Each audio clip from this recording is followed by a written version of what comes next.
धन्य है ऐसी माता जी जिन्होंने हमें प्रेरणा दी कि महावीर स्तोत्र विधान करें, और यह विधान हमने बहुत हर्षोल्लास पूर्वक करा।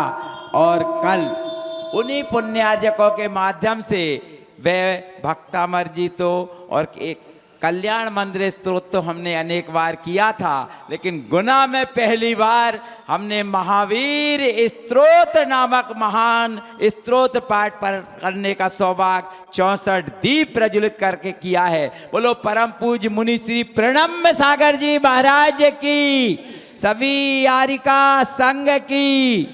चलते हैं आचार्य महाराज के चित्र के अनावरण के लिए।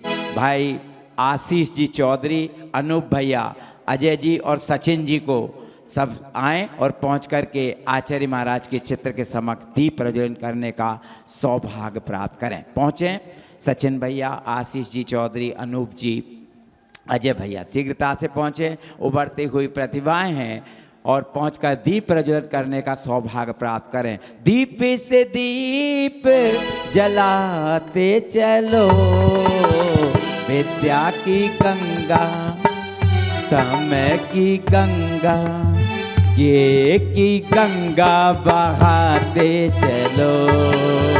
राहों में आए जो दीन दुखी, सबको हृदय से लगाते चलो। विद्या की गंगा बहाते चलो, समय की गंगा बहाते चलो। बोलो आचार्य गुरुदेव श्री विद्यासागर जी महाराज की, पर्वराज परव्यूषण महापर्व की, अनंत चतुर्दशी महामहोत्सव की। लगता है पंचम काल का वह समय आ गया है। आज अनंत चतुर्दशी है। लोग मंदिर में जरूर होंगे, लेकिन प्रभु की वाणी सुनने के लिए समय पर उपस्थित नहीं होना वास्तव में हम सब के लिए बहुत बड़ी कमी है। शीघ्रता करें, क्योंकि हम पुनः उस राम कथा का उद्घोष करने के लिए यहाँ पर पूज्य माता जी को आमंत्रित करते हैं। नमः श्री वर्धमानाय निर्धूत कलिलात मने, सालोकानां त्रलोकानां यद विद्या दर्पणाय यते, यद विद्या दर्पणाय यते। आज चतुर्दशी की परम पावन दिवस पर यदि किसी का मन बन रहा हो कि अपने हाथों से वे कर कमलों में माता जी के साथ दान करना चाहती हों, तो शीघ्रता से मात्र 3.5 मिनट अपने पास हैं। उन 3.5 मिनटों का उपयोग यदि आप करना चाहते हो तो साथ दान करने का परम सौभाग्य आज शुक्रवार और अनंत चतुर्दशी पर्वराज परव्यूषण महापर्व पर महान साथी से पुण्य अर्जित करते हैं। भाई सचिन जी को मैं आमंत्रित कर रहा हूँ अपने पूज्य पिताजी भाई सुरेश चंद जी साहब के साथ में साथ दान करने का सौभाग्य प्राप्त करें। बहुत अतिशयकारी पुण्य होता है, ज्ञान अर्जन करने का महान उपक्रम होता है, जो किसी महाव्रती को साथ दान के माध्यम से ज्ञान अर्जन करने का सौभाग्य प्राप्त करती हैं। श्रीमती संध्या जी एवं हमारे श्रीमती अशोक कुमार जी साहब कृपया पधारें, वह भी शास्त्र दान करने का सौभाग्य प्राप्त करें। और भी किसी की भावना बन रही हो तो कृपया शीघ्र अतिशीघ्र 1.5 मिनट अपना हो गया है और 1.5 मिनट और शेष है। इस 1.5 मिनट का उपयोग आशीष भैया, अनूप भैया, आप भी पीछे नहीं रहें, दोनों लोग आएं और शास्त्र दान करके ज्ञान अर्जन करने का महान पुण्य लाभ अर्जित करने का सौभाग्य प्राप्त करें। जिनवाणी मोक्ष न सैनी है, जिनवाणी मोक्ष न सैनी है, जिनवाणी पढ़ो सुनो ध्याओ, जिनवाणी पढ़ो सुनो ध्याओ, जिनवाणी एहि मोक्ष न सैनी है, जिनवाणी वाणी मोक्ष न सैनी है जिन वाणी। बोलो द्वादशांग जिनवाणी माता की।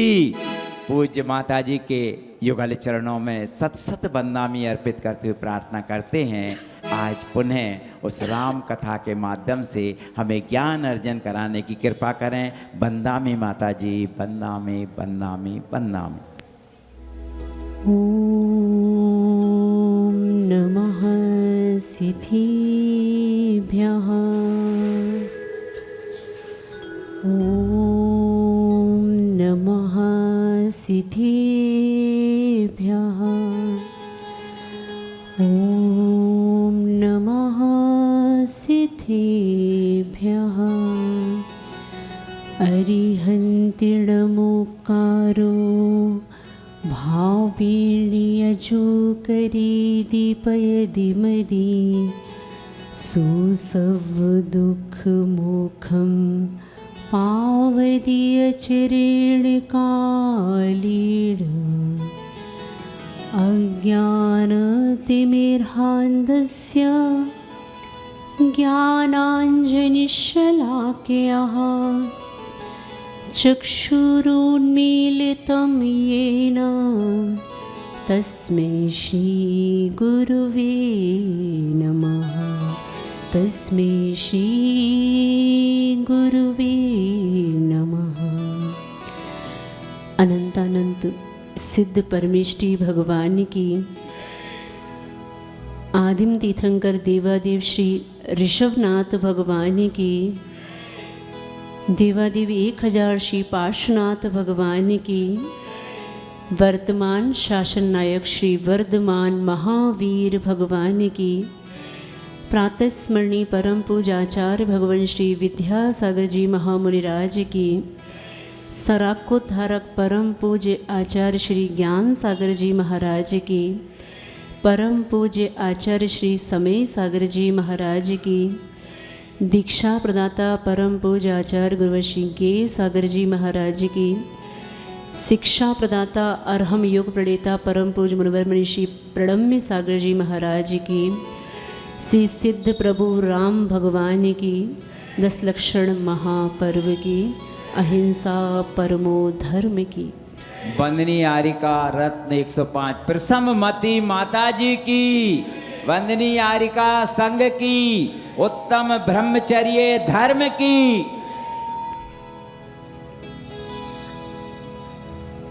आज पर्युषण पर्वराज की श्रृंखला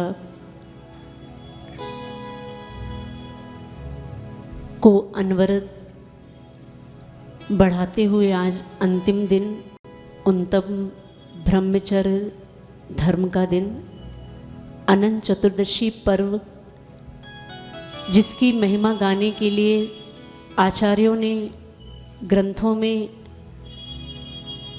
किसी जैन व्यक्ति का नाम नहीं दिया, जिसकी महिमा गाने के लिए आचार्य महाराज को वहाँ पे यमपाल चांडाल का नाम लेना उचित प्रतीत हुआ।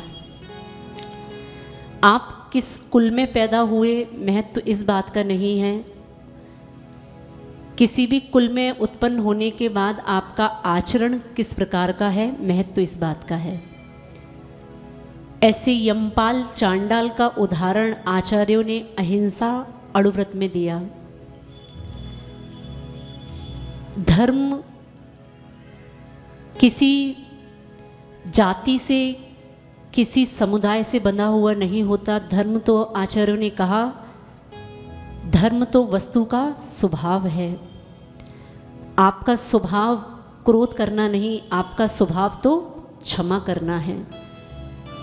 उत्तम, क्षमा, मार्दव, आर्जव आदि आदि ये 10 प्रकार के धर्म जीव के स्वधर्म होते हैं। इनको कहीं बाहर से लाके करना नहीं पड़ता, ये जीव की आत्मा के ही धर्म हुआ करते हैं। लेकिन कषायों के आवेश में हम इन अपने धर्म को भूल जाया करते हैं।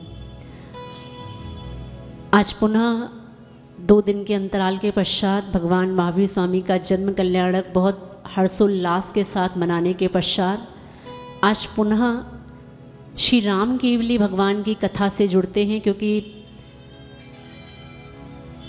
केवली भगवान के जीवन चारित्र को सुनना सभी प्रकार के पुण्य में वृद्धि करने वाला हुआ करता है। ऐसे श्री राम केवली भगवान जो जन जन के आदर्श हैं, महापुरुष हैं और साक्षात सिद्ध शिला पर विराजमान हैं, ऐसे सिद्ध परमेष्ठी श्री राम भगवान का मन वचन काय पूर्वक स्मरण करते हुए अपने दोनों हाथों को जोड़ते हुए पूरी विशुद्धि पूर्वक इस राम कथा को सुनने का, पढ़ने का प्रयास करेंगे। दोनों हाथों को जोड़ेंगे और 24 भगवान का स्मरण करते हुए इस कथा का प्रारंभ करें।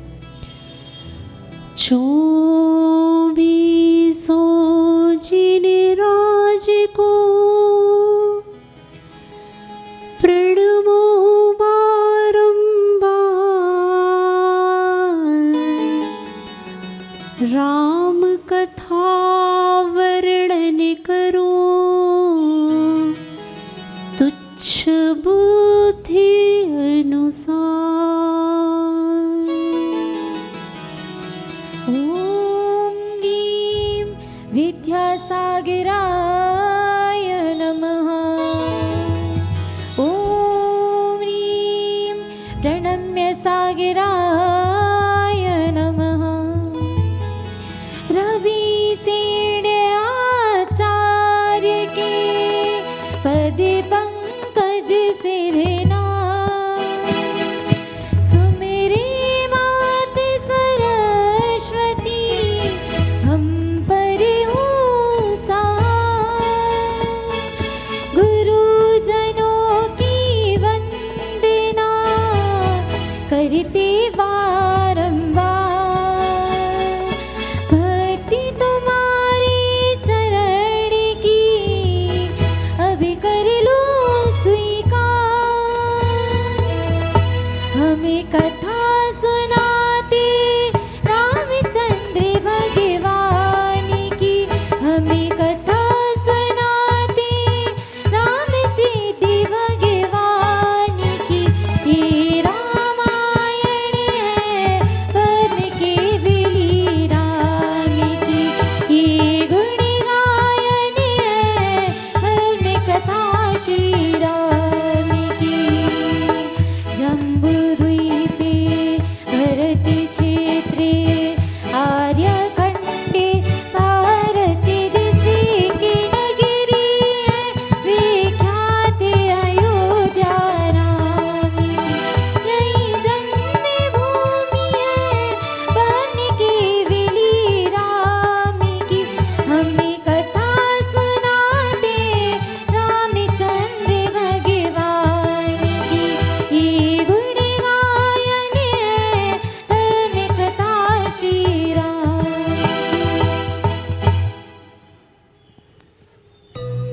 पिछले दिनों में आपने सुना कि किस प्रकार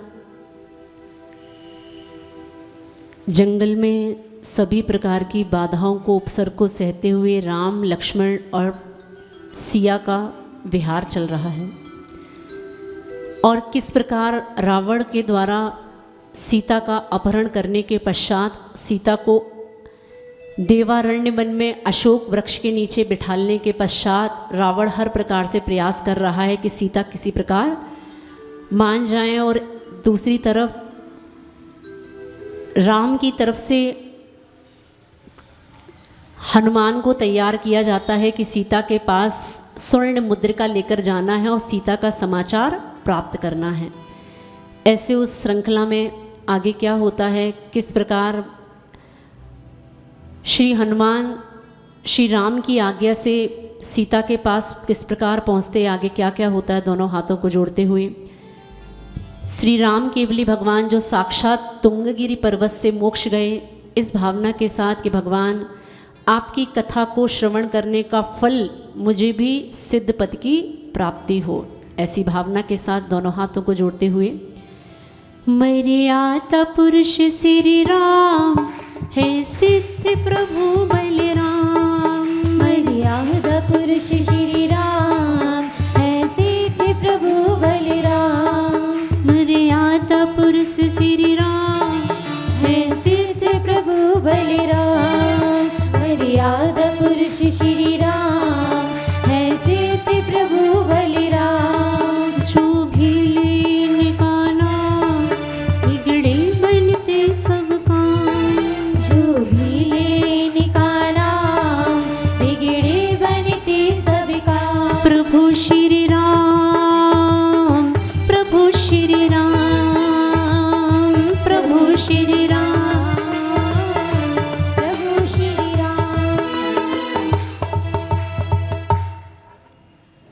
नीतिकारों ने एक बहुत अच्छी बात कही, पानी पानी सब पिए, पानी पानी सब पिए, जिनवाणी पिए न कोय, और जो जिनवाणी को पिए सो फिर अज्ञानी काहे को होए।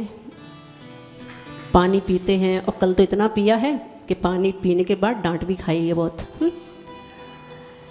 तो आचार्य ने कहा, नीतिकारों ने कहा कि पानी पानी तो बहुत पीते हो, कभी कभी माँ जिनवाणी को भी पी लिया करो, क्योंकि माँ जिनवाणी के रसपान को करने के बाद फिर किसी प्रकार का अज्ञान इस आत्मा में शेष नहीं रह जाता। तो ऐसा श्री राम का पावन चरित्र जो आपको सुनने को मिल रहा है, विगत 11 दिन तो पूरे हो गए, लेकिन हमें लगता है कि आपका पुण्य थोड़ा ज़्यादा है कि कथा थोड़ी सी आगे बढ़ गई, क्योंकि महापुरुषों की कथा बिना किसी पुण्य के सुनना संभव नहीं है। तो ऐसे श्री राम भगवान का चरित्र जो 20वें तीर्थंकर श्री मुनिसुव्रत नाथ भगवान के काल में हुए, और आपको ये भी अपने संज्ञान में रखना है कि ये कथा जो आप सुन रहे हैं वो कितने वर्ष पूर्व की सुन रहे हैं। भगवान मुनिसुव्रत नाथ का शासन काल जिस समय की ये कथा है वो अभी से 7 लाख वर्ष पूर्व की बात है। कितना? 700 नहीं, 7000 नहीं, 70,000 भी नहीं, 7 लाख वर्ष पूर्व भगवान मुनिसुव्रत का शासन था। और अंतिम तीर्थेश जिनके आप वंशज हैं, लगभग 2550 वर्ष पूर्व भगवान का निर्वाण महोत्सव आप मनाते हैं, और उनसे भी 250 वर्ष पूर्व भगवान पार्श्वनाथ का काल। हाँ, थोड़ा सा अपना काल, अपने पिताजी का काल, अपने बेटे का काल तो बहुत याद रखा, थोड़ा सा भगवान का भी काल याद रखो कि भगवान किस काल में हुए। भगवान महावीर स्वामी 2550 वर्ष पूर्व, और उससे भी पूर्व 250 वर्ष पूर्व भगवान पार्श्वनाथ का काल है। और अगर आप भगवान नेमिनाथ का काल देखेंगे तो पार्श्वनाथ भगवान से 84,000 वर्ष पूर्व, भगवान पार्श्वनाथ से 84,000 वर्ष पूर्व भगवान नेमिनाथ का जन्म हुआ। और नेमिनाथ भगवान से पहले कौन हुए? पीछे से चलो, नमीनाथ भगवान। तो नेमिनाथ भगवान के जन्म से पूर्व 50,000 वर्ष पूर्व श्री नमीनाथ भगवान का जन्म हुआ। और नमीनाथ भगवान से और पीछे चलो तो कौन आएंगे? आ गए मुनिसुव्रत नाथ भगवान, यही चाहिए थे। तो ऐसे नमीनाथ भगवान से भी 60,000 वर्ष पूर्व भगवान मुनिसुव्रत स्वामी का जन्म हुआ। अब इन सबको आप जोड़ेंगे तो ये 7 लाख बैठेगा। तो भगवान 7 लाख वर्ष पूर्व की आप ये कथा सुन रहे हैं। फ्लैशबैक बहुत पुराना है, लेकिन कोई बात नहीं, थोड़ा सा आप साधु संतों का उपकार इस रूप में मान सकते हैं कि आज भी वो कथा वैसी की वैसी आपको सुनने को मिल रही है। इसे भी थोड़ा सा सौभाग्य मान सकते हैं, मानना चाहें तो, ज़बरदस्ती कुछ नहीं है। और भगवान महावीर स्वामी के जन्म कल्याणक के बाद हमें लगता है मिठाइयाँ इतनी खाली हैं कि निद्रा देवी अब छोड़ नहीं रही हैं शायद ऐसा गुना वालों को। हाँ, आपकी उपस्थिति बता रही है कल लड्डू पेड़े आपने ज़्यादा खा लिए।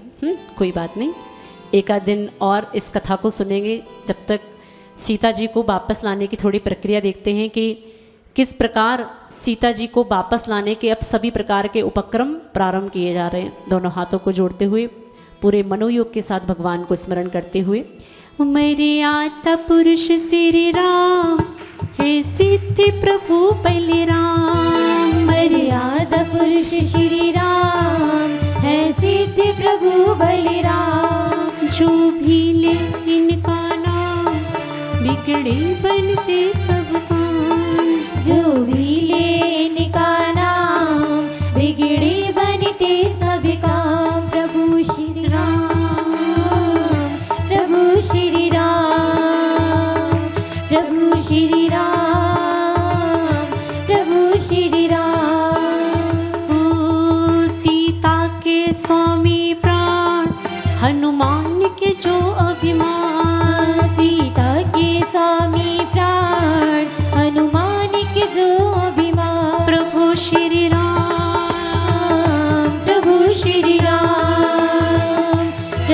श्री राम, प्रभु श्री राम। हाँ, आपने पिछले दिन सुना कि हनुमान को राम के द्वारा एक अंगूठी प्राप्त होती है सीता को देने के लिए, और जब हनुमान उस लंका के परकोटे को तोड़कर उस अंदर वन में प्रवेश करते हैं, लंका के अंदर प्रवेश करते हैं, तो सबसे पहले उनको मिलते हैं कौन?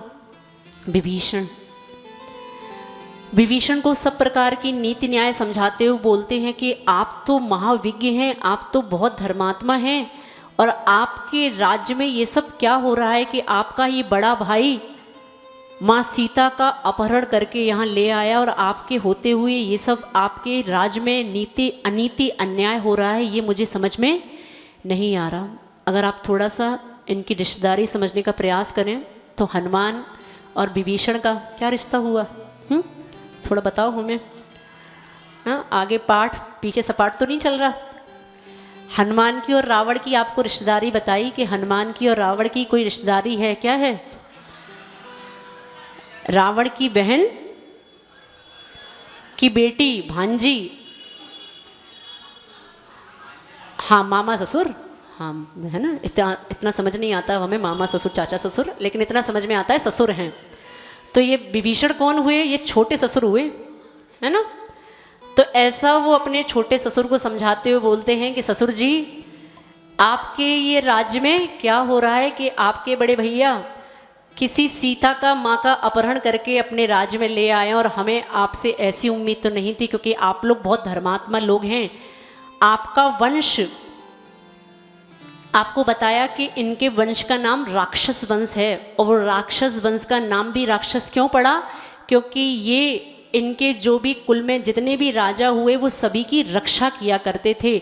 रक्षा करने के कारण से इनका नाम क्या पड़ा? राक्षस वंश नाम पड़ा।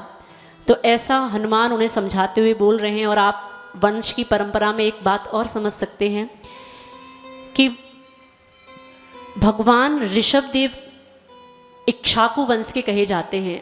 जितने भी वंश देखें आप, ये सोमवंश, चंद्रवंश, रघुवंश, ये सब इक्ष्वाकु वंश के ही शाखाएं हैं। जैसे हमने आपको बताया उस दिन कि आचार्य ज्ञान सागर जी महाराज, आचार्य गे सागर जी महाराज, आप पूछते माता जी आप कौन सी शाखा की हैं, तो हम कहते हैं एक वृक्ष है जिसका नाम है आचार्य श्री जी, और ये सब उस वृक्ष की शाखाएं हुआ करती हैं। तो ऐसा ही एक वंश है जिसका नाम है इक्ष्वाकु वंश, और ये सोम वंश, सूर्य वंश, चंद्र वंश, जितने भी वंश हैं वो सब इक्ष्वाकु वंश की ही शाखाएं हैं। और आप एक बात सुनते हैं, रघुकुल रीति सदा चले आई, प्राण जाएं पर वचन न जाए। ये रघुकुल के कहे जाते हैं श्री राम लक्ष्मण आदि। तो ये रघुकुल का नाम भी आपको थोड़ा समझना है कि रघुवंश की उत्पत्ति कहाँ से हुई। श्री राम के पिता जिनका नाम है दशरथ, थोड़ा सा याद रख सकते हैं, और लिखा पढ़ी करना चाहें तो चल रही है आगे, देखो है ना। तो दशरथ के दादा हैं, दशरथ के दादा का नाम है रघु राजा। ये रघु नाम आपको समझना है कि भगवान को रघुराई कहते हैं। तो रघुराई रघु राजा क्यों कहते हैं कि इनके दशरथ के पिता का नाम, दशरथ के दादा का नाम रघु है, और रघु के एक पुत्र हैं जिनका नाम है अनरण्य। ज़्यादा मुश्किल नहीं है। दशरथ के दादा राजा रघु और रघु के पुत्र अनरण्य, और ऐसे राजा अनरण्य के दो पुत्र हैं जिनका नाम है अनंत रथ और दशरथ, यही दशरथ हैं। तो ऐसे राजा अनरण्य को एक बार वैराग्य होता है, और वैराग्य होने के पश्चात जब वो अपनी साधना के लिए जंगल में जाना चाहते हैं तो वो अपना राज्य अपने बड़े बेटे को देते हैं। क्या नाम है? अनंत रथ। बोलो तो, मिठाई ज़्यादा खा ली, आलस ज़्यादा आ रहा है। क्या चलता है यहाँ पे? पूड़ी कचौड़ी चलता होगा ना घरों में, है? नहीं चलता? अरे पूड़ी नहीं खाते भगवान के जन्म कल्याणक पे, खाया करो।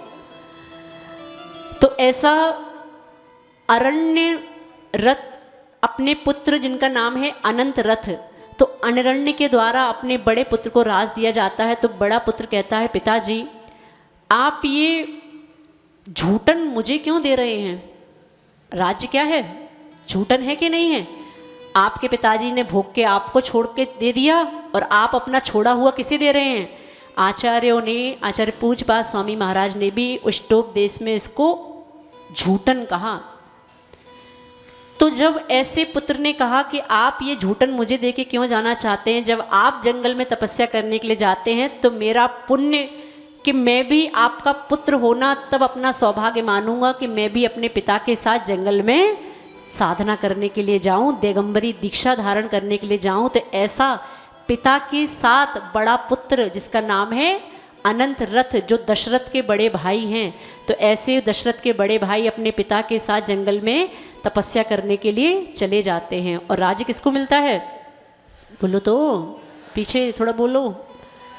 वो राज्य दशरथ को प्राप्त होता है। तो ऐसे रघुराई कहे जाते हैं श्री राम लक्ष्मण आदि, क्योंकि इनके दादा दशरथ के राजा रघु राजा थे और उन्हीं रघु राजा के नाम पे इस वंश का नाम पड़ा रघु वंश। और फिर बाद में भरत स्वामी, बाहुबली स्वामी आदि के उन्होंने अपने अलग वंश चलाए, सोमवंश, चंद्रवंश, ये सब बाद के वंश हैं। तो ऐसा सीता के पास जब वो पहुंचते हैं तो एक करैक्टर और है जिसको आपने थोड़ा सा अभी तक टीवी के माध्यम से किसी अन्य रूप में समझा, आज थोड़ा सा समीचीन रूप से समझने का प्रयास भी कर सकते हैं। एक करैक्टर है, एक चरित्र है जिसका नाम है कुंभकर्ण। क्या? कुंभकर्ण आपको ऐसा दिखाया जाता है, आपके बच्चों ने, आपने ऐसा सुना कि वो कुंभकर्ण 6 महीने सोता था। वो कुंभकर्ण 6 महीने नहीं सोता था। आप बहुत वर्षों से आप सो रहे हो कि आप उस कुंभकर्ण के स्वरूप को समझ नहीं पाए। ये कुंभकर्ण के बारे में शास्त्रों में वर्णन आता है। ये कुंभकर्ण सभी प्रकारों की कला में प्रवीण था, बहुत धार्मिक था, सभी प्रकार के शास्त्रों का इसको स्वाध्याय था, सभी प्रकार की शक्तियों से संपन्न था और इसका वास्तविक नाम है भानुकर्ण। क्या? हाँ, थोड़ा बोल लो। हाँ, भानुकर्ण नाम है। और एक बार जब इनका विवाह हुआ तो राजा महोदर की एक बेटी है, राजा महोदर की बेटी जो है उस राज्य का नाम है कुंभपुर, जहाँ से इनका विवाह हुआ है। तो ऐसा कुंभपुर नगरी जो इनकी ससुराल है उस पर एक बार उपद्रव हुआ तो इनके द्वारा अपने ससुर की सहायता की गई। तो वो कुंभपुर के राजा बनने के पश्चात इनका नाम वहाँ पे घोषित हुआ कुंभकर्ण। और वास्तव में नाम क्या है? भानुकर्ण। थोड़ा सा आपको ये सब अच्छी अच्छी बातें भी श्री पद्म पुराण ग्रंथ की अपने अंतर्ग में समेटनी है, स्वीकार करनी है। तो ऐसा कुंभकर्ण के बारे में धारणा है कि वो 6 माह सोता था। 6 माह सोता नहीं था, 6 माह वो अपनी ध्यान साधना इतनी अधिक रूप में करता था कि सब प्रकार की उसकी ध्यान साधना में किसी प्रकार का विघ्न ना आए। तो लोग क्या समझते थे, 6 महीने क्या कर रहा है? आप भी सामायिक आदि मंदिर में अगर माला करने बैठो तो आंख बंद के करो और बच्चा कोई निकल के जाए। एक बार की बात है, पिछले किसी समाज में हम मंदिर में सामायिक कर रहे थे। एक बच्चा वहाँ से निकल के गया। बच्चे की माँ बोलती है, बेटा माता जी को बदनामी कर लो। बच्चा बोलता है, माता जी अभी सो रही हैं। दोनों हाथों को जोड़ेंगे और फिर से अपने मनोभावों को बनाते हुए मर्यादा पुरुष श्री राम, हे सिद्ध प्रभु बलराम। मर्यादा पुरुष श्री राम, है सिद्धि प्रभु बलराम। दशरथ जिनके जनक कहाए, कौशल्या नंदन जन गाए। दशरथ जिनके जनक कहाए, कौशल्या नंदन जन गाए।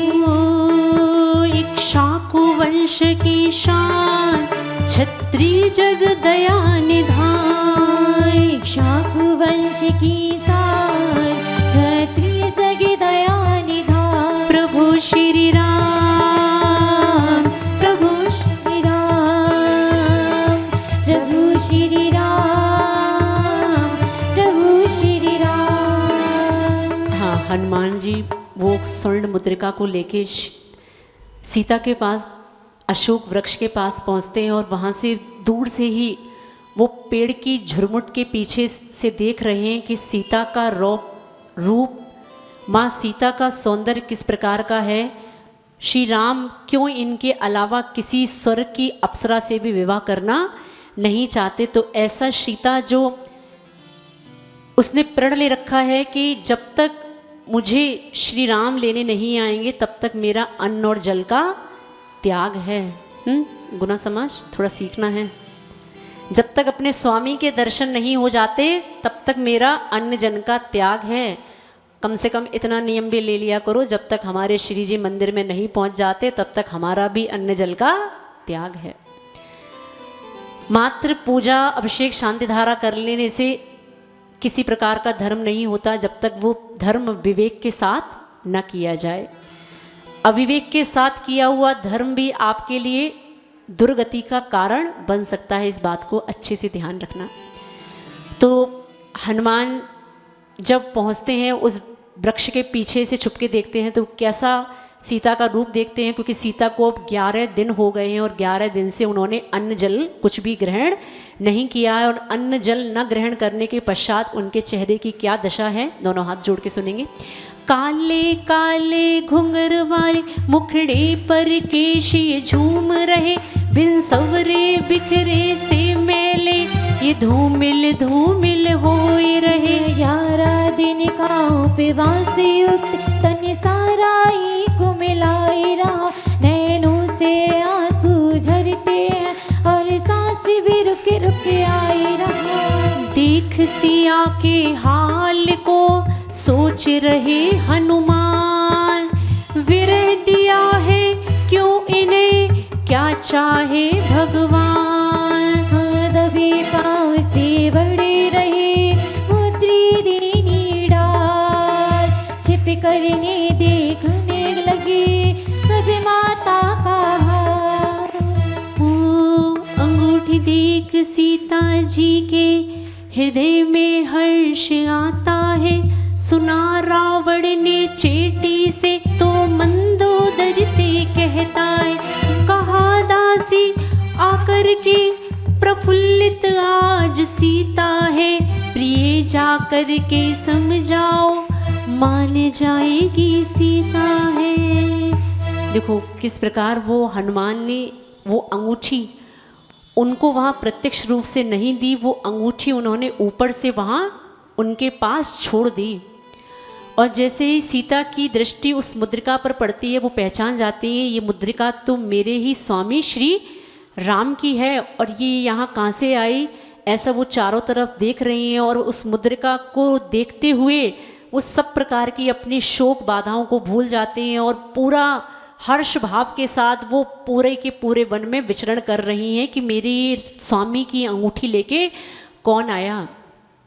जब ऐसा वहाँ जो दासियाँ उसकी सेवा कर रही थी उस दासियों ने जाके सूचना दी रावण को कि आज सीता बहुत खुश है, आज सीता बहुत खुश है। तो रावण को लगा शायद मेरे मनोभाव की पूर्ति होने वाली है, क्योंकि सीता को भी लग रहा होगा अब 11 दिन हो गए, अब तो मैं रावण की बात मान जाऊं। तो रावण इस प्रकार खुश होता हुआ इस मनोभाव को नहीं समझता और उधर सीता ढूंढ रही है कि ये अंगूठी लेकर कौन आया।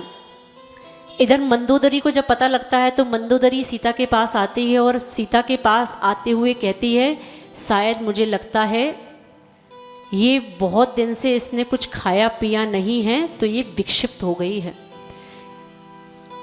क्योंकि इस वृक्ष में वृक्ष के नीचे ये जो प्रसन्न होके घूम रही है अंगूठी ले लेके, मुझे लगता है कि शायद ये 11 दिन से भूखी रहने के कारण इसकी सिर में क्या बोलते हो क्या बढ़ गई है, गर्मी बढ़ जाती है ना, उसको लग रहा है कि सीता के सिर की गर्मी भी बढ़ गई है और वो ऐसा विचार करे हे भाई, जो सीता विचार कर रही है, हे भाई जो मुद्रा लेकर उपकार करने को आया है, आकर के बहन को दर्शन दो क्यों मन मेरा तरसाया है। मंदोदरी समझी वाए लगी अन्न जल जो छोड़े बैठी, नई कोट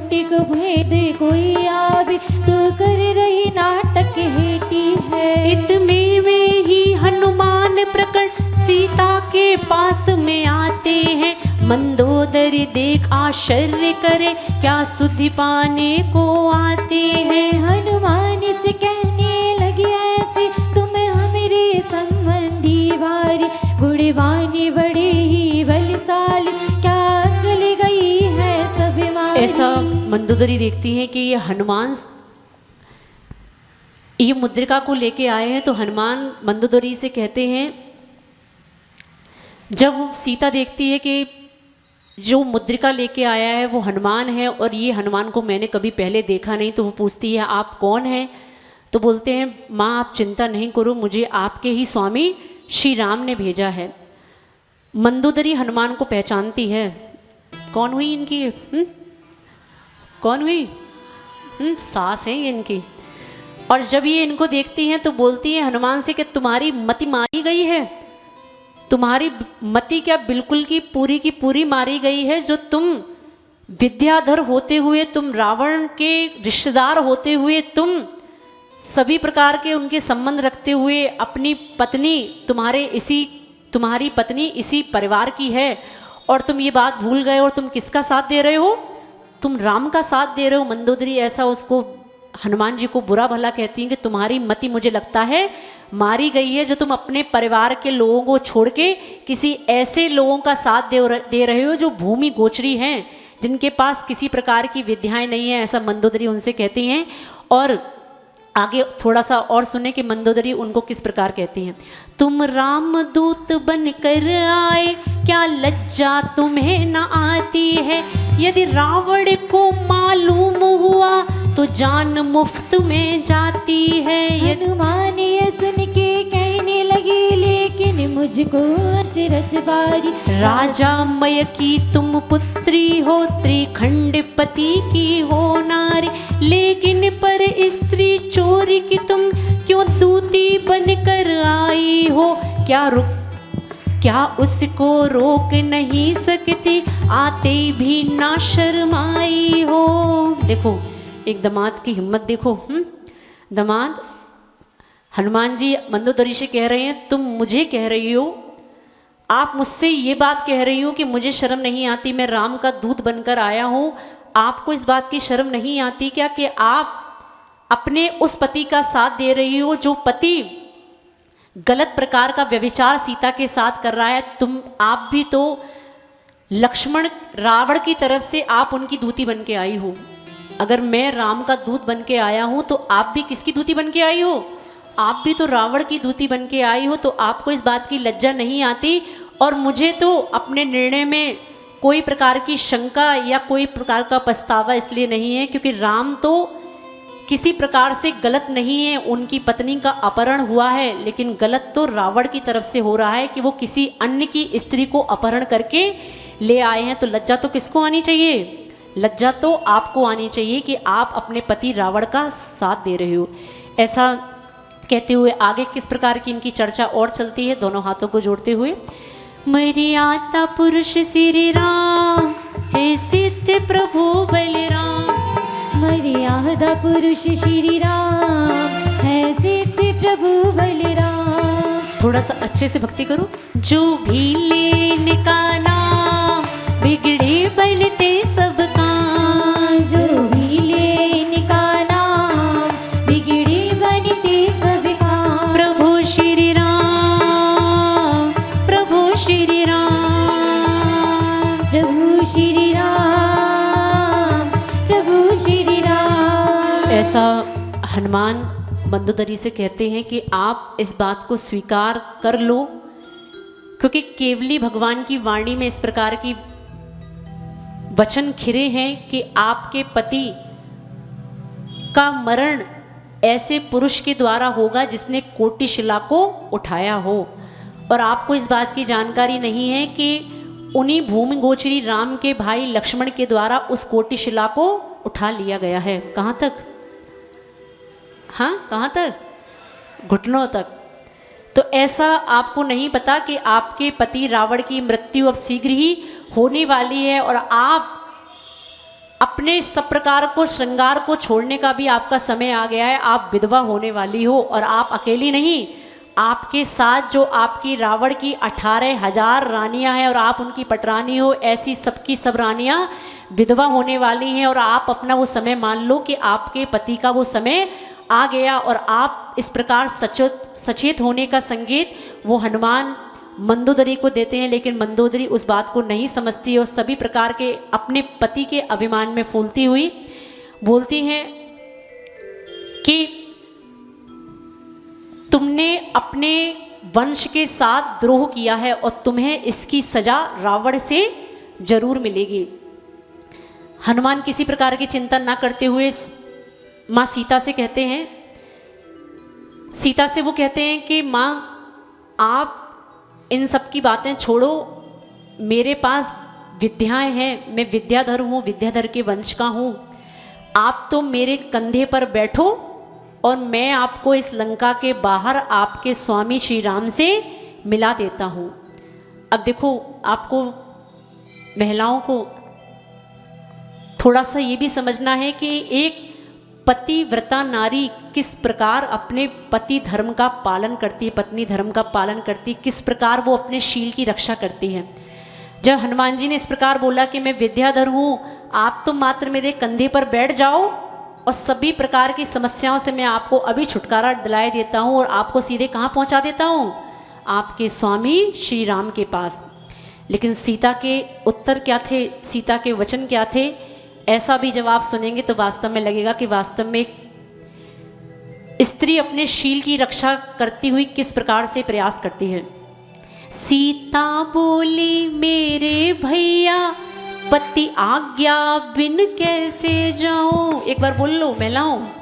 सीता बोली मेरे भैया पति आज्ञा बिन कैसे जाऊं, तकदीर में जब दर्शन होंगे तब ही दर्शन करने पाऊं। रावण को खबर मिली जब हनुमान मुद्रिका लाया है, वो रामचंद्र का बना दूत सीता सुध लेने आया। देखो, रावण को जब इस बार की खबर मिलती है कि सीता के पास जो राम की मुद्रिका, स्पष्ट आवाज नहीं आ रही है, कि सीता को मुद्रिका देने हमारे ही वंश का हमारा ही दामाद आया है, तो रावण बहुत क्रोधित हो जाते हैं। और वो इस बात से क्रोधित होते हैं कि देखो किस प्रकार ये अपने ही कुल से द्रोह कर रहा है और ये हनुमान को तो सबक सिखाना पड़ेगा। तो ऐसे वो अपने सैनिक को पूरी सेना के साथ हनुमान को पकड़ने के लिए भेजते हैं। और हनुमान विद्याधर हैं, वो सभी प्रकार की अपनी विद्याओं का प्रयोग तो करते हैं, लेकिन थोड़ा सा उनका भी भाव लक्ष्मण के जैसा है।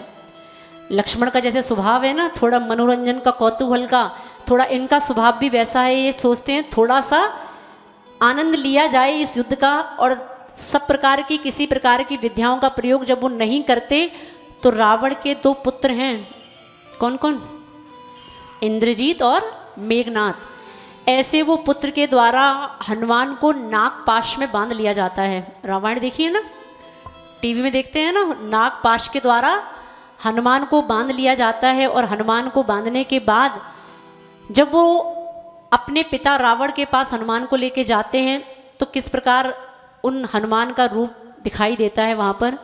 श्री हनुमान कुलेवर के रावण के पास में आते हैं, रावण लोहे की सांकल से पोरी पोरी बंधवाते हैं। यह कहानी छिकायर आकर क्यों आफत यहाँ मचाई, और विद्याधर बन भूमि चरी का दूत लाज नाई है। ये आज हमें मालूम हुआ, ओ ये आज हमें मालूम हुआ, बेशक तू पवन का पुत्र नहीं, नहीं श्री राम बनवासी का हरगिज भी बनता दूत नहीं। देखो, अब क्रोध में आके वो कह रहे हैं कि मुझे आज पता लग रहा है तू पवनंजय का पुत्र नहीं है, क्योंकि पवनंजय भी किन के वंश के हैं, ये सब इन्हीं के वंश के हैं। क्योंकि हनुमान के पिताजी पवनंजय भी इन्हीं के वंश के। वो कह रहे हैं कि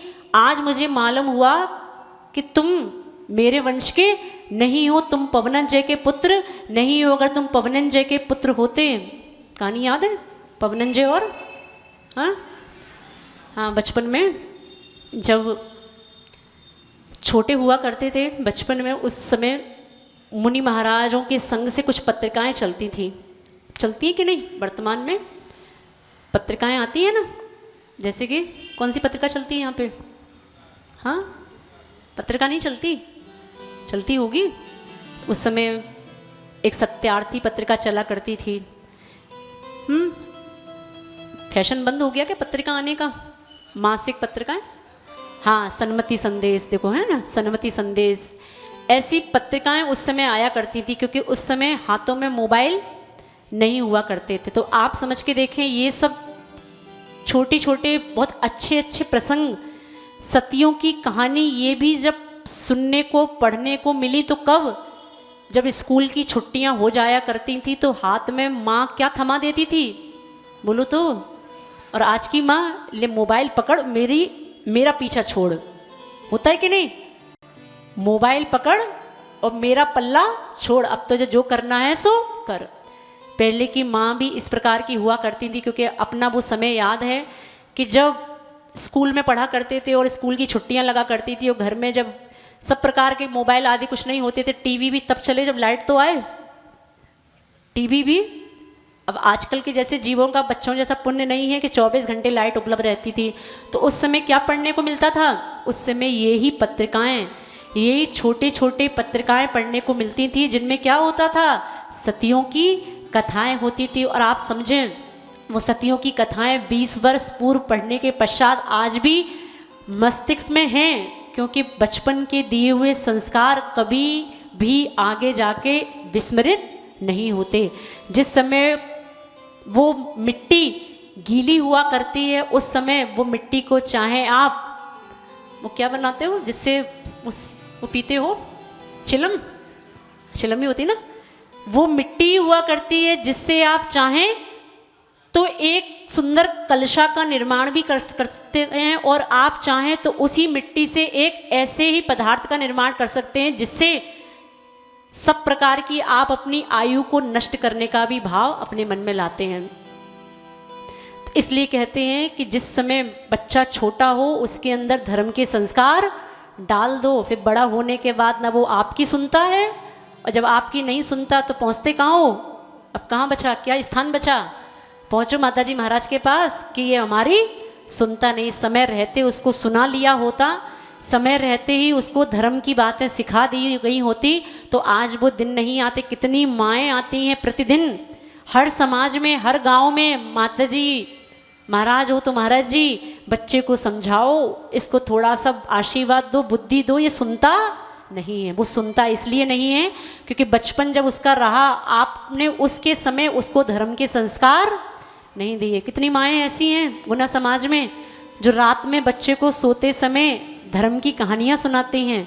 कितने दादाजी, पिताजी, ताऊ जी, चाचा जी ऐसे हैं जो बच्चे को मोबाइल के साथ नहीं, अच्छी धर्म की कहानियों के साथ उसको सुलाते हैं। एक आध है कि नहीं महापुरुष? कोई नहीं। आप समझ के देखना कि ये बच्चा जब धर्म के कार्य नहीं आ सकता, तो उस दिन भी बताया ये बच्चा आपके काम नियम से कभी भी नहीं आने वाला है। समय रहते ही थोड़ा सा अच्छा भाव ला सकते हैं कि अपने बच्चे के अंदर धर्म के संस्कार समय रहते ही डाल दिए जाएं, जिससे बड़ा होकर ये बच्चा आपको ही अपने घर से, क्या अभी पता लगा पास में वृद्धाश्रम भी है ना? समझ में आ रहा है? तो भगवान से इतनी प्रार्थना कर लिया करो, भगवान हम अपने बच्चे को इतना ना पढ़ा दें, हम अपने बच्चे को इतना लायक भी ना बना दे भगवान कि ये बड़े होके मुझे ही नालायक समझ के अपने घर से बाहर निकाल दे। ठीक है ना? तो दोनों हाथों को जोड़ते थोड़ा सा इस कथा को और सुनेंगे। मर्यादा पुरुष श्री राम है सिद्ध प्रभु बलराम। मर्यादा पुरुष श्री राम है सिद्ध प्रभु बलराम। जो भी लेने का नाम बिगड़े बनते सब काम। जो भी लेने का नाम बिगड़े बनते सब काम। प्रभु श्री राम, प्रभु श्री राम, प्रभु श्री राम, प्रभु श्री राम। हर प्राणी इनको गाता ना जाति भेद मन लाता। हर प्राणी जिनको गाता, ना जाति भेद मन लाता। ओ सीता के स्वामी प्राण, हनुमान के जो अभिमान। सीता के स्वामी प्राण, हनुमान के जो अभिमान। प्रभु श्री राम, प्रभु श्री राम, प्रभु श्री राम, प्रभु श्री राम। हाँ, तो ऐसा सीता अपने सभी धर्म का पालन करते हुए हनुमान से कह देती हैं कि आप तो चले जाओ, मैं बिना पति की आज्ञा के आपके साथ नहीं चल सकती, क्योंकि मेरे पति को अगर मालूम चला कि मैं किसी अन्य पुरुष के साथ चली गई हूँ और उनकी आज्ञा नहीं हुई, तो मैं अपने आप को जीवन भर कभी माफ़ नहीं कर पाऊँगी। आप तो चले जाइए, जब मेरी तकदीर में पति के दर्शन लिखे होंगे तब मुझे अपने पति के दर्शन मिल जाएंगे। ऐसा हनुमान को जब निकलते हुए वहाँ से हनुमान निकलते हैं तो उनको नागपाश में मेघनाथ और इंद्रजीत के द्वारा बांध लिया जाता है। और सभी प्रकार से रावण से चर्चा करते हुए, रावण को उल्टा सीधा बोलते हुए वो किस प्रकार हनुमान उनसे कहते हैं, और इस प्रकार का भाव जब वो उन्हें बताते हैं तो रावण को क्रोध आ जाता है। जब वो उनसे कहते हैं कि आपको शायद नहीं पता, केवली भगवान की वाणी में आ गया है कि आपकी मृत्यु कुछ ही समय में, कुछ ही दिनों के पश्चात नारायण के द्वारा होने वाली है, और उस नारायण ने, लक्ष्मण ने कोटिशिला को उठा लिया है, आपको इस बात का ज्ञान नहीं है। और ऐसा रावण को जब क्रोध आता है तो रावण कहते हैं, पीछे पछताते हैं पापी, पहले तो कभी ना हारेंगे। भरा दशानन क्रोध में सुनकर ऐसे बैन, कायर कैसा बंद रहा फिर भी ना है चैन। जब वो हनुमान सभी प्रकार के नागपाश में बंधे हुए हैं तब वो ऐसी बातें कह रहे हैं कि आपकी मृत्यु आने वाली। रावण कहते हैं, देखो ये मेरी अभी गिरफ्त में है और फिर भी इसके अंदर कितनी हिम्मत है कि मेरे ही प्रति दुर्वचनों को ये कह रहा है। ऐसा जब रावण को क्रोध आता है तो रावण उस नागपाश में बंधे हुए हनुमान को जब देखते हैं तो हनुमान अपनी सभी प्रकार की विद्याओं का प्रयोग करते हुए उस नागपाश से मुक्त हो जाते हैं और वहाँ से गमन करते हुए आकाश मार्ग से उड़ते हुए सीधे राम के पास पहुँचते हैं। और राम के पास जाके वो सबसे पहले माँ सीता का समाचार देते हैं, उनको बताते हैं कि माँ सीता सब प्रकार से कुशल हैं, आप उनकी रक्षा नहीं करें, आपके वियोग में वो सभी प्रकार का अन्न जल का त्याग करके बैठी हैं और अब आप चिंता नहीं करें, अब तो हम भी आपके साथ हैं, हम कुछ ही दिनों में माँ सीता को वापस लेकर आ जाएंगे। और बदले में निशानी एक मांगी थी उन्होंने, क्या? चूड़ामणि। ऐसा वो जो सीता की चूड़ामणि दिखाते हैं तो राम को विश्वास हो जाता है कि वास्तव में हनुमान सीता से मिलके आ गए हैं। ऐसा जब उनके मन में निश्चिंतता का भाव आता है तब वो लंका के पास ही एक द्वीप है जिसका नाम है हंस द्वीप। हंस द्वीप, हंस द्वीप में जाकर के वो सुग्रीव की सेना के साथ वहाँ पर डेरा डाल लेते हैं। और ऐसे सुग्रीव के साथ जाने के बाद वो सीता के भाई भामंडल, भूलना नहीं है भामंडल को, भामंडल का भी आगे जाके क्या हुआ, हाँ कहानी में हमें लगता है हम भूल ना जाएं, क्योंकि बीच में बहुत सारे पात्र वो ऐसे हुआ करते हैं जिनके बारे में वर्णन रह जाता है। ऐसा भामंडल का भी आपको जाके आगे सुनने को मिलेगा कि भामंडल ने जब परिवार के सब लोगों ने दीक्षा आदि ग्रहण की लेकिन भामंडल ने दीक्षा नहीं ले पाई। भामंडल एक ऐसे जीव हैं जो पद्म पुराण जी ग्रंथ में आप पढ़ेंगे सबकी दीक्षा हो गई, एक व्यक्ति जिसके मन में दिगंबरी दीक्षा लेने का भाव नहीं उठा वो जीव हैं भामंडल। उनके मन में हर पल यही सताता रहा, मैं दीक्षा लेने अगर चला जाऊंगा तो मेरी पत्नियों का क्या होगा। और इतने बड़े मोह में फंसे रहने के पश्चात भी सोचते हैं कि समय आएगा, समय आएगा, समय आएगा और मैं दीक्षा ले लूँगा। और ऐसा करते करते वो दिन ऐसा भी आ जाता है कि उनके प्राण घात हो जाते हैं। किसी कारण से वो घटना आपको सुनने को आगे मिलेगी, लेकिन वो बिना किसी महाव्रतों के साथ ही इस संसार से विदा ले लेते हैं। तो आपको इस कथा से ये भी समझना है, श्री राम भगवान के जीवन चारित्र से आपको ये भी समझना है। कभी कभी लोगों को लगता होगा त्याग, उपवास, एकाशन, संयम, नियम की बातें बताई जाती हैं, माता जी ये सब अभी तो हमारे खाने पीने के दिन हैं। किसी श्रावक से बोला जब त्याग करने के लिए, आपके समाज के नहीं, आपके समाज के तो सब अच्छे बढ़िया लोग हैं। एक किसी अन्य समाज में जब किसी युवा वर्ग से बोला त्याग करने के लिए चतुर्दशी के दिन रात्रि भोजन आदि के लिए, तो सामने तो व्यक्ति कुछ नहीं बोला। अब सामने क्या बोलेगा, साधु की गरिमा रखनी है उसको, पीछे जाके बोलता है अभी तो खाने पीने के दिन है, जिंदगी एक बार मिली है उसको जी तो लें।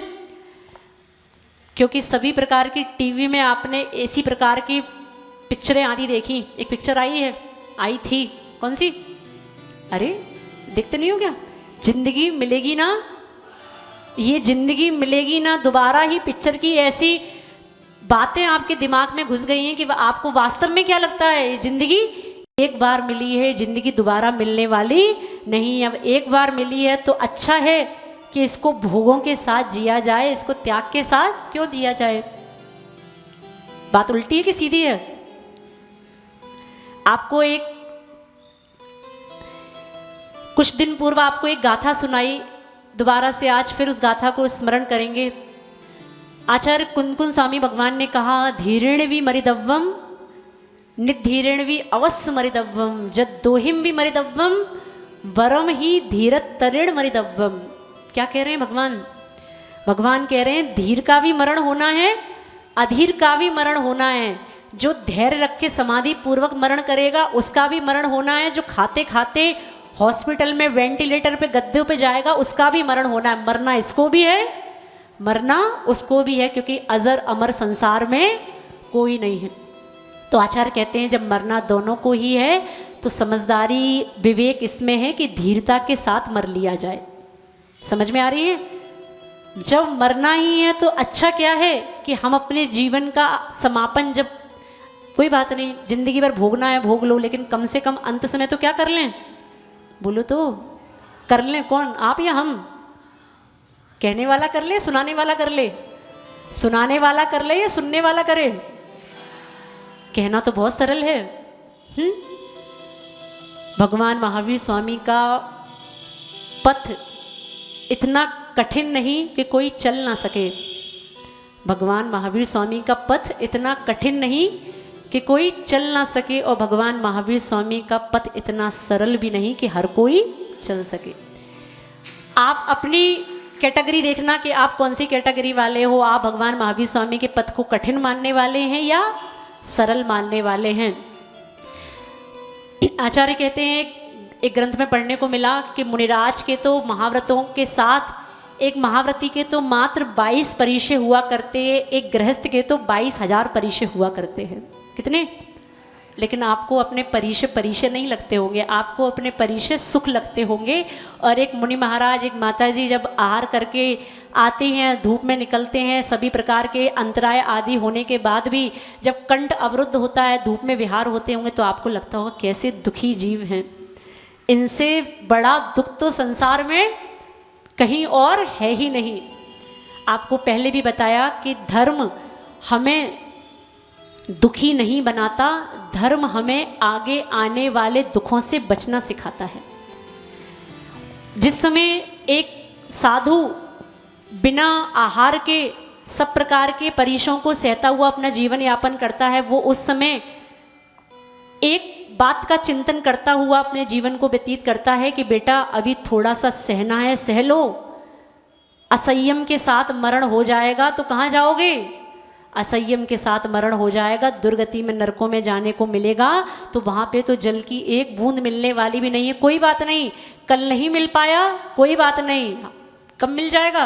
आज नहीं मिलेगा तो कोई बात नहीं, कल है कि नहीं है, कभी ना कभी तो मिलेगा कि नहीं। उस समय नरकों की वेदना, हाँ लोग कहते हैं कि माता जी कैसे, बहनें पूछती हैं जब शाम को आते हैं कि माता जी अंतराय होने के बाद कैसे परिणामों को संभाला जाता है, कैसे श्रावक के बीच में अच्छे प्रसन्नता के भाव रखते हुए जिया जाता है, कैसे ये कला सीखी जाती है।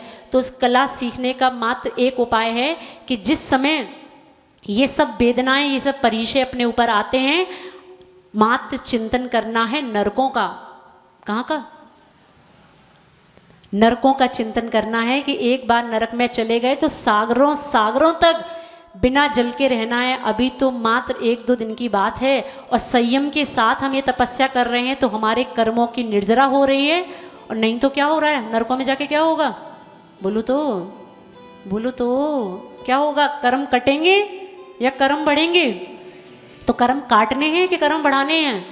तो कर्म काटने हैं, तो उसके लिए क्या करना है? थोड़ा सा राम जी कथा को और सुनना है। दोनों हाथों को जोड़ेंगे और चेहरे पे अच्छी सी मुस्कान के साथ, मर्यादा पुरुष श्री राम, हे सिद्ध प्रभु बलराम। मर्यादा पुरुष श्री राम, है सिद्ध प्रभु बलराम। जो भी लेन का नाम, बिगड़े बनते सब काम। जो भी लेन का नाम, बिगड़े बनते सब काम। हाँ देखें, जब इस प्रकार हनुमान वापस आ जाते हैं तो यहाँ विभीषण अपने भाई रावण को समझाते हैं कि भैया आप ये क्या कर रहे हो?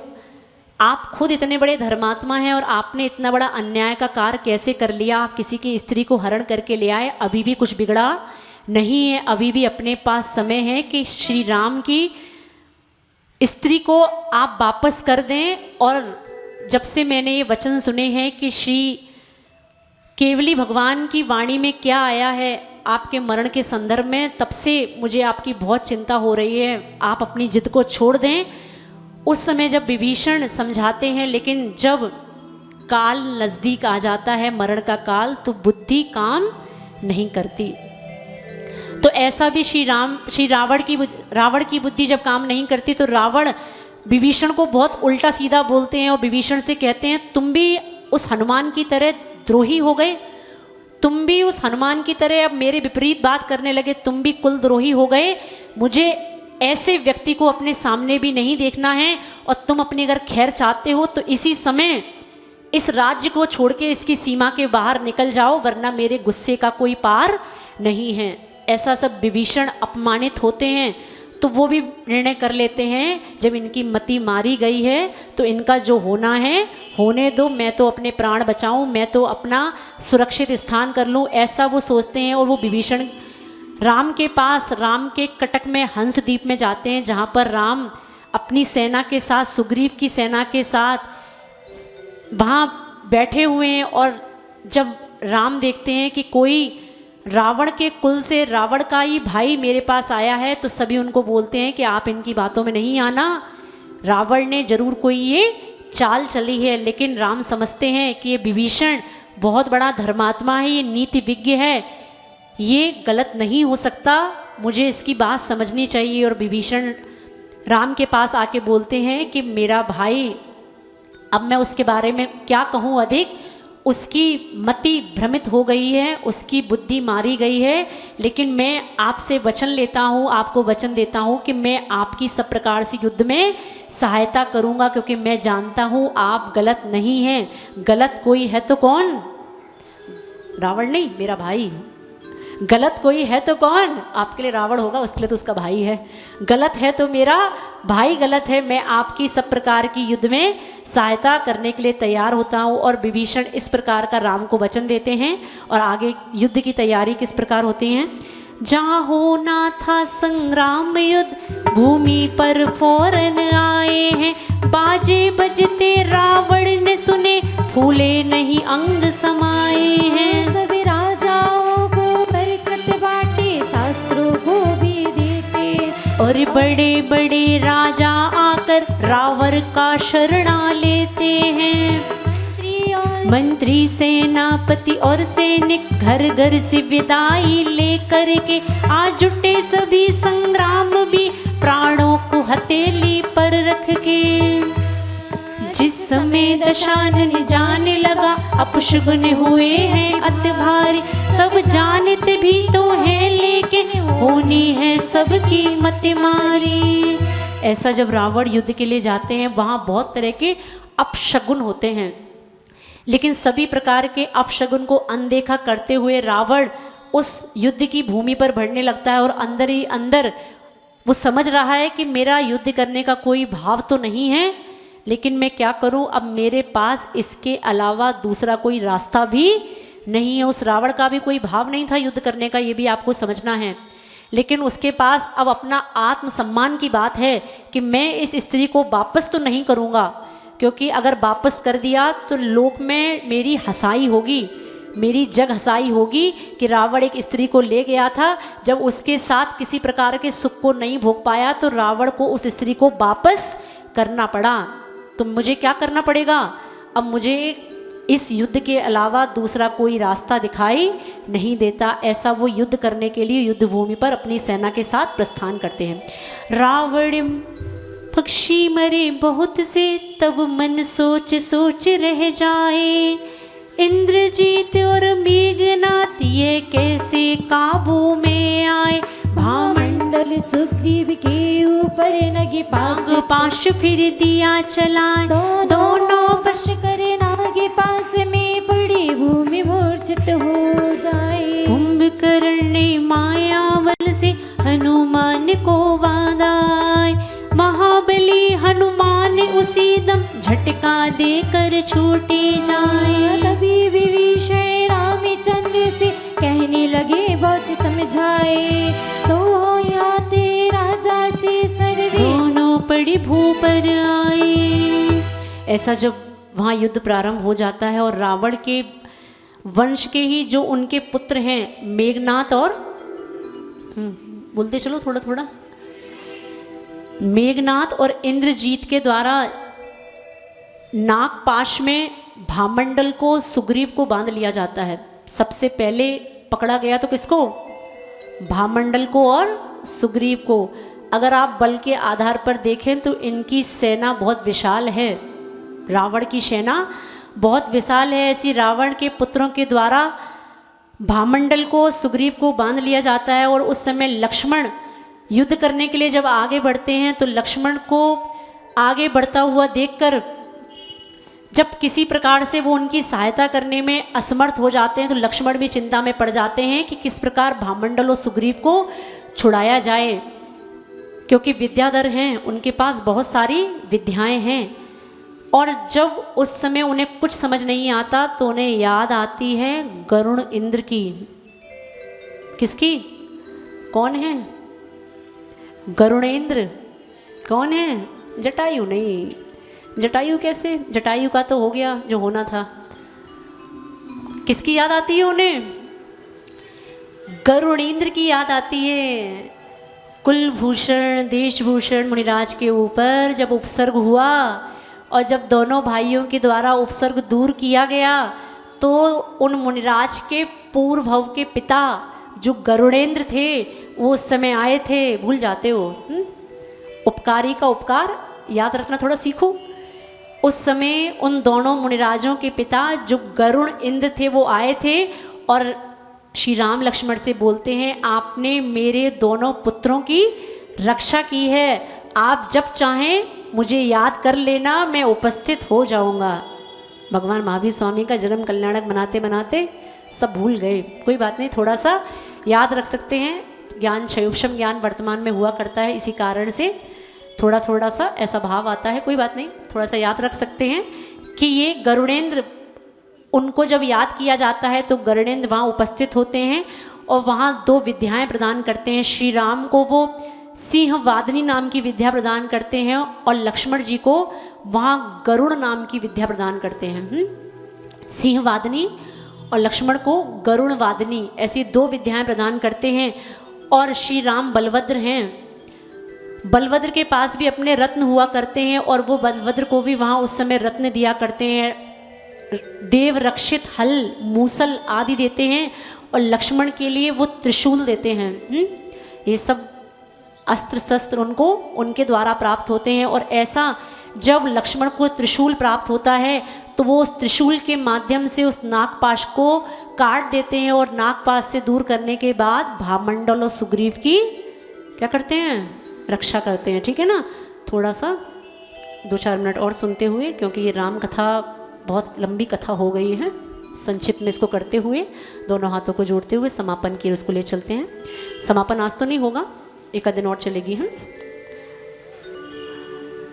मर्यादा पुरुष श्री राम, हे सिद्धि प्रभु बलराम। मर्यादा पुरुष श्री राम, है सिद्धि प्रभु बलराम। जो भी लेन का नाम, बिगड़े बनते सब काम। जो भी लेन का नाम, बिगड़े बनते सब काम। प्रभु श्री राम, दोनों हाथों को थोड़ा ऊपर करो, थोड़ा उठाओ। ओ प्रभु श्री राम, प्रभु श्री राम। कैमरा आ गया है, चेहरे पे स्माइल। ओ प्रभु श्री राम, प्रभु श्री राम, प्रभु श्री राम, प्रभु श्री राम। ओ हनुमान के स्वामी प्राण, सीता के सीता के स्वामी प्राण, हनुमान के जो अभिमान। सीता के स्वामी प्राण, हनुमान के जो अभिमान। प्रभु श्री राम, प्रभु श्री राम, प्रभु श्री राम, प्रभु श्री राम। ऐसा जब लक्ष्मण उनको नागपाश से मुक्त कर देते हैं, अब लक्ष्मण के ऊपर भी थोड़ा सा उपसर्ग होता है कि लक्ष्मण को रावण के द्वारा एक शक्ति लग जाती है, युद्ध में शक्तियाँ फेंकी जाती हैं। तो शक्ति जिसका नाम है अमोघ शक्ति, ऐसा वो लक्ष्मण को अमोघ शक्ति रावण के द्वारा जब फेंकी जाती है तो लक्ष्मण उसी समय वहीं पर मूर्छित हो जाते हैं और वहीं पर अचेत होकर गिर पड़ते हैं। इस अमोघ शक्ति को आप इस रूप में समझ सकते हैं कि ये रावण को कहाँ प्राप्त हुई, तो जब बाली मुनिराज के ऊपर उपसर्ग करते हुए जब कैलाश पर्वत को वहाँ रावण के द्वारा उठाया गया था, याद है कि नहीं? हाँ, इतना तो याद होगा। तो जब उस कैलाश पर्वत को उठाया गया था और बाली मुनिराज के द्वारा जब वो जिनालियों की रक्षा हेतु अंगूठे को दबाया गया था, तो रावण ने उसी जिनाले में भगवान शांतिनाथ की इतनी बड़ी भक्ति साधना की थी कि जब बीड़ा बजाते बजाते उसके बीड़ा का तार टूट गया तो रावण ने अपने हाथ की नस निकाल के उस बीड़ा में जोड़ दी और उस अपनी भक्ति को अनवरत रखा। ऐसे ऐसे भक्त हुआ करते हैं।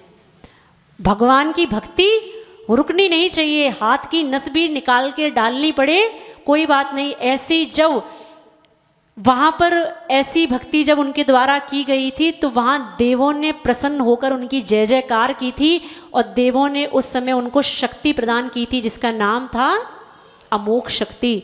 और इस अमोघ शक्ति का प्रयोग रावण ने उस समय कहाँ किया? लक्ष्मण के ऊपर, वहाँ युद्ध भूमि पर किया। और ऐसा लक्ष्मण को जब मूर्छित होता हुआ देखा तो श्री राम को लगा कि रावण ने मेरे भाई के प्राण ले लिए। लेकिन बाद में जाम्बन, सुग्रीव आदि के द्वारा राम को समझाया जाता है कि आप परेशान नहीं हो, लक्ष्मण का मरण नहीं हुआ, लक्ष्मण मात्र मूर्छित हुए हैं। और किस प्रकार लक्ष्मण को मूर्छा से बचाने के लिए, उनकी शक्ति को दूर करने के लिए राम के द्वारा क्या प्रयास किया जाता है, कल इसको थोड़ा सा अगले एपिसोड में सुनने का प्रयास करेंगे। तब तक के लिए दोनों हाथों को जोड़ते हुए श्री राम की भक्ति को अच्छे से करते हुए, और हाथ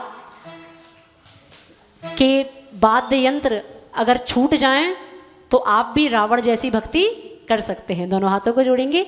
मर्यादा पुरुष श्री राम, हे सिद्धि प्रभु बलराम। मर्यादा पुरुष श्री राम, है सिद्धि प्रभु बलराम। प्रभु श्री राम, प्रभु श्री राम, प्रभु श्री राम, प्रभु श्री राम। ओम अरहम नमः, ओम अरहम नमः, ओम अरहम क्लैप नंबर 1। ओम अरहम नमः, ओम, तेजी से थोड़ा। नमः।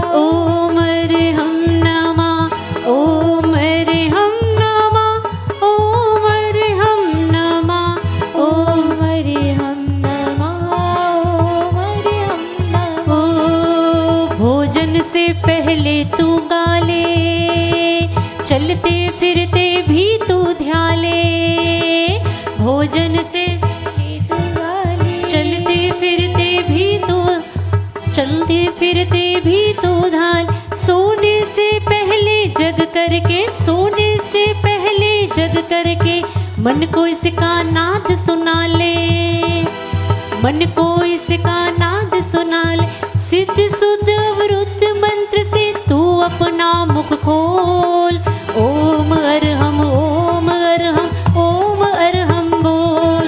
हाँ 4 नंबर। ओम अरहम ओम हरि ओ, जो हो सो हो, जो है सो है, हमको क्या, हमको क्या, हमको क्या, जो हो सो हो, जो है सो है, हमको क्या, हमको क्या, हमको क्या, ओम अरहम नमः, ओम अरहम, ओम हरि हम नम, अरहम नमः, ओम अरहम नमः, ओम अरहम नमः, ओम अरहम नमः, अरहम अरहम अरहम, बोलो तो अरे हमें अरे हमें अरे हमें अरहम अरहम अरहम, ओम अरहम ओम अरहम ओम अरहम बोल, ओम अरहम ओम अरहम ओम अरहम बोल, ओम अरहम ओम अरहम ओम अरहम बोल, ओम अरहम ओम अरहम ओम अरहम बोल। श्री पंच परमेष्ठी भगवान की, श्री सिद्ध प्रभु राम भगवान की, आचार्य रवि सेन आचार्य महाराज की, पूज्य मुनि श्री प्रणम सागर जी महाराज की, परम वंदनी पूज्य प्रसन्नमती माता जी की। श्रीजीने वाणी जग कल्याणी, जनता में बनता में मोह हरी, चढ़मणे हरि गण हरे हरि, जमे जरा भवे रोगे हरि, दिखे रणम दिव्य शरणम जो पड़े सुरैया प्राणम सौखे मरणम तमे धरे, सासदे मोक्ष पदम पाए।